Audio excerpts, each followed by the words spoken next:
오늘 하나님께서 우리에게 주신 말씀은 다니엘서 9장 3절 4절 말씀을 같이 보겠습니다. 다니엘서 9장 3절 4절 말씀 우리 함께 읽겠습니다.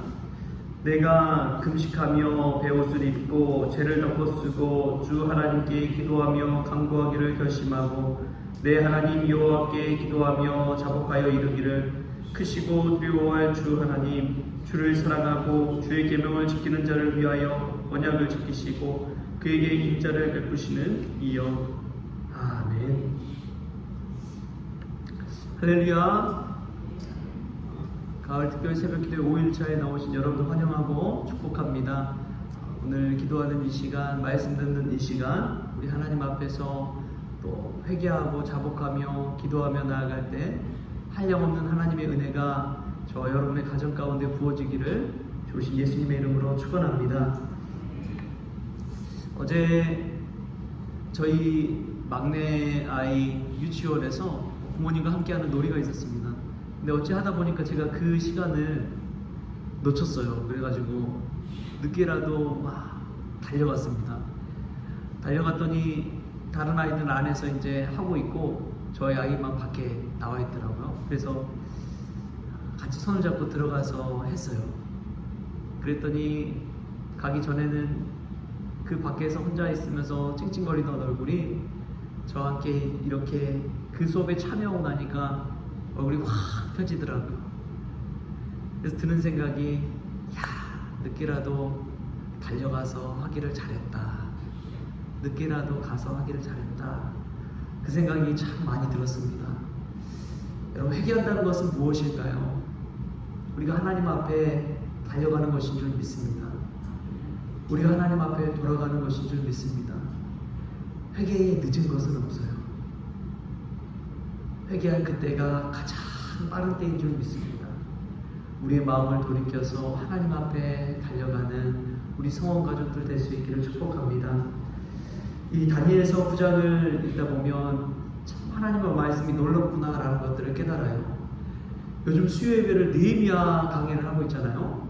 느헤미야 9장에 보면은 이 느헤미야의 회개하는 그 기도가, 그 유다 백성들의 회개하는 기도가 나옵니다. 그게 9장이에요. 또 에스라서 9장을 보면 에스라의 회개 기도가 9장에 나와 있습니다. 그리고 오늘 우리가 다니엘서 몇 장이에요? 9장이에요. 이 다니엘서 9장에 다니엘의 회개 기도가 나와 있습니다. 참 쉽죠? 느헤미야, 에스라, 다니엘 9장만 딱 펴면은 회개 기도하는 장이구나 라는 것을 알게 하는 것이죠. 여러분, 왜 에스라가 회개 기도했을까요? 왜 느헤미야가 회개 기도했을까요? 왜 다니엘이 회개 기도했을까요? 회개 기도 없이는 하나님께 돌아갈 수 없기 때문에 그렇습니다.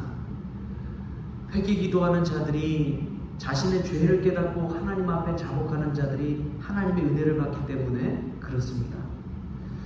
그럼 사실 우리의 인간적인 모습을 생각해 볼 때에 때로는 하나님이 원망스러울 때도 있어요. 하나님, 제가 이렇게 하나님을 위해 헌신했잖아요. 제가 하나님을 위해 11조도 드리고 봉사도 하고 주일 성수도 하고 나름대로 직분 잘 감당하고 있지 않습니까? 교회 행사할 때 뭐 빠진 적이 있나요? 남들보다 더 열심히 내고 이랬잖아요. 근데 우리의 삶 속에 왜 이러한 고통과 어려움이 닥칩니까? 왜 자녀들에게 시련이 닥칩니까? 왜 자녀들이 믿음을 저버리고 부모 말도 잘 안 듣고 자기 마음대로 멋대로 사는 것입니까? 이렇게 하나님 위에 일하고 봉사했으면 하나님 은혜 주셔야지 마땅하지 않습니까? 이런 마음들이, 인간적인 마음들이 다 있는 거예요. 그런데 회개 기도할 때에 어떤 역사가 일어나느냐? 하나님, 제 탓입니다.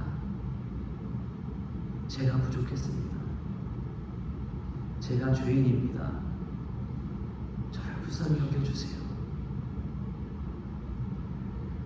자녀 신앙의 책임 저 때문입니다. 자녀를 탓할 게 아니었습니다. 하나님,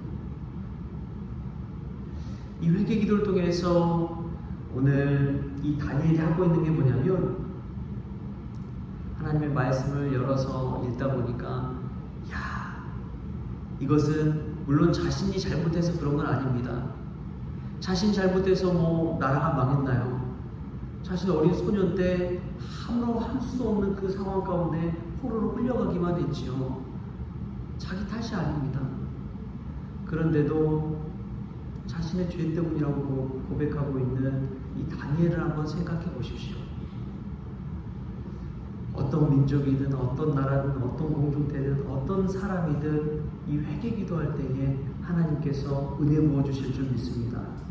남 탓하는 사람, 변명하는 사람, 핑계거리 치는 사람 하나님 절대 은혜 주시지 않아요. 그런 하나님 제 탓입니다. 제가 부족했습니다. 제가 연약했습니다. 제가 죄인입니다. 이렇게 하나님 앞에 나아가는 자에게는 한량없는 하나님의 은혜가 임하는 줄 믿습니다. 예수 그리스도의 보혈의 십자가의 은혜, 그것을 깨닫는 사람은 죄인인 사람만 깨닫는 거예요. 자신이 의인이고 잘났다 생각하는 사람은 절대 깨닫지 못하는 은혜입니다. 그런데 나 같은 죄인을 위해 십자가에 달려 죽으신 예수 그리스도의 은혜 얼마나 큰지요. 나 같은 사람을 위해 하나님의 아들이신 예수님께서 죽으셨다? 말도 안 되는 일입니다. 여러분 그것을 어떻게 깨닫습니까?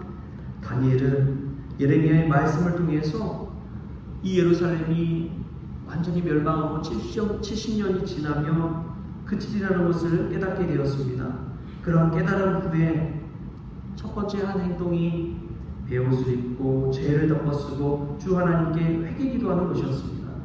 금식하며 이렇게 기도하는 것은 나는 죽었고 나는 죄로 돌아갈 수밖에 없는 존재입니다 라는 것을 인정하고 하나님 앞에 엎드리고 기도하는 것입니다. 다니엘은 왜 이런 회개 기도를 하나님 앞에 드렸을까요? 하나님의 말씀 앞에 서서 보니까 하나님 왜 내 조상이 이러한 일을 해서 내가 이러한 시련을 겪어야 됩니까? 왜 하나님 앞에 돌이키지 못하고 자복하지 못하고 살았던 조상들 때문에 제가 왜 이 고생을 해야 됩니까? 이런 마음이 있었는데 그것이 아니라 하나님의 말씀대로 살지 못하는 자신의 죄 때문이라는 것을 깨달았기 때문입니다. 예레미야는 이스라엘이 이 죄로 인해서 멸망하는 것을 예언했습니다. 여러분, 죄가 얼마나 무서운지요. 다니엘 마음속에 그런 마음이 없었을까요? 그 나라의 총리를 맡고 또 그 높은 자리를 왕이 4번 바뀌는 그때까지 유지해 가면서 정말 살기 좋은 나라다. 이 자리만 평생 누리고 살아갈 수 있으면 얼마나 좋을까. 그런 마음이 들지 않았을까요? 그러나 여러분, 죄는요 한 사람뿐만 아니라 한 가정을 완전히 무너지게 만듭니다. 사람과의 관계에 죄가 틈타면요 돌이킬 수 없는 관계로 끊어지고 말아요. 여러분, 교회에도 죄가 틈탄다고 생각해 보십시오. 교회 공동체가 나겠습니까? 다 뿔뿔이 흩어져 버리죠. 죄가 얼마나 무서운지 몰라요. 수십 년, 수백 년 싸워왔다고 해도 죄 문제가 한번 터지기 시작하면 걷잡을 수 없이 무너지는 게 우리 인간적인 모든 모임에 다 속해 있습니다. 그리고 우리 안에 있는 뿌리 깊은 죄성을 보십시오. 무슨 일만 생기면 그것은 내가 한 것이 아니고 거짓말하고 핑계대고 변명하고 남 탓하기 바쁜 게 우리의 죄성이잖아요. 아이들만 봐도 얼마나 천진무구한데 근데 싸우다 보면은 형 때문이네 동생 때문이네 그 어린데도 불구하고 그 마음에 죄성이 있는 것이죠. 얼마나 무서운지 모릅니다. 이러한 죄의 문제가 틈타면 반드시 멸망에 이르게 됩니다.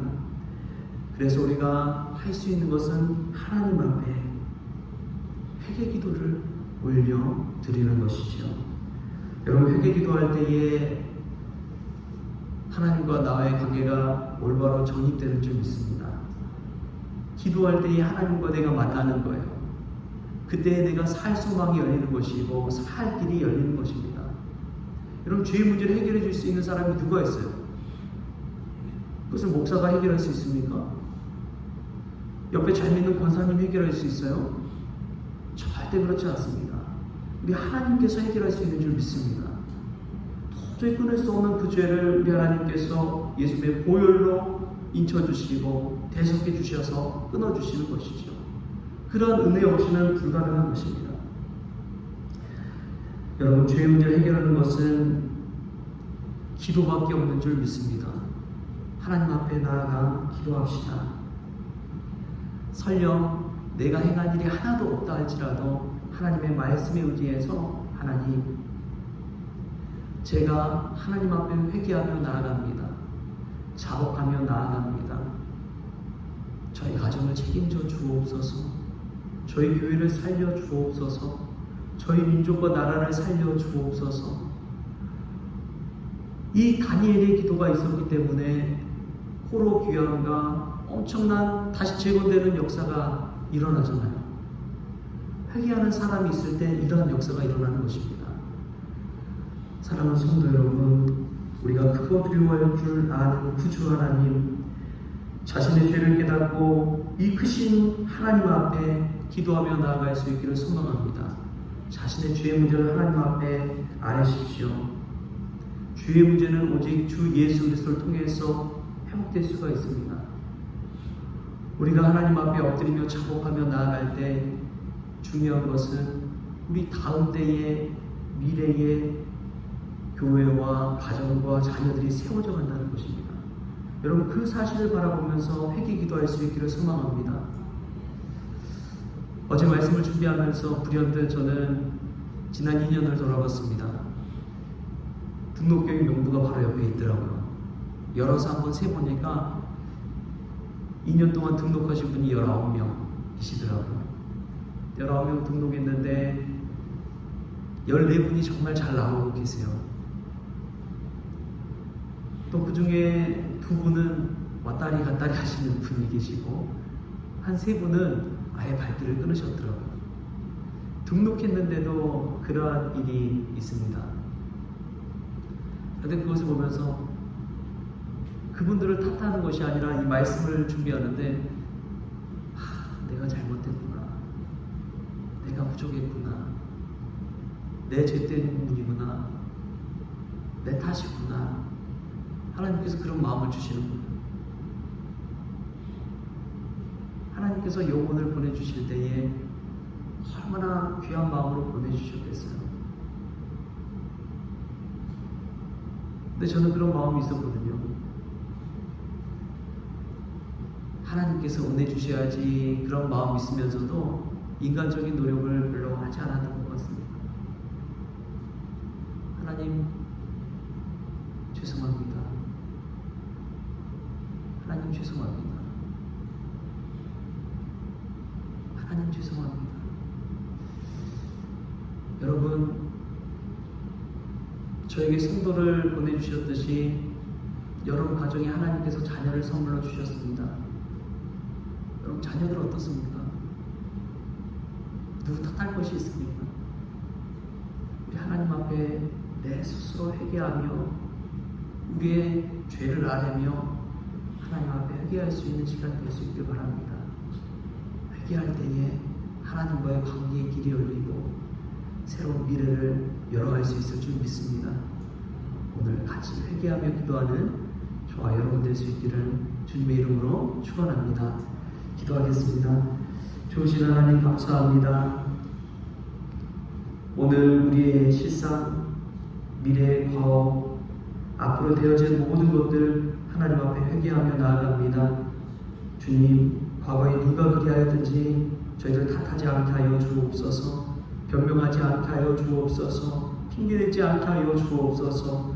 오직 하나님 앞에서 회개하며 기도하며 자복하며 나아갈 때에 하나님, 미래가 열려지게 하여 주시고 죄의 문제가 해결을 받게 하여 주시고 하나님과의 관계가 열어질 수 있도록 주님 도와 주옵소서. 그리하여 우리 자녀들, 우리 가정, 우리 교회, 우리 민족, 이 나라 살려 주옵소서. 모든 것 주님으로 의탁하오며 거룩하신 예수님의 이름으로 기도하옵나이다. 아멘.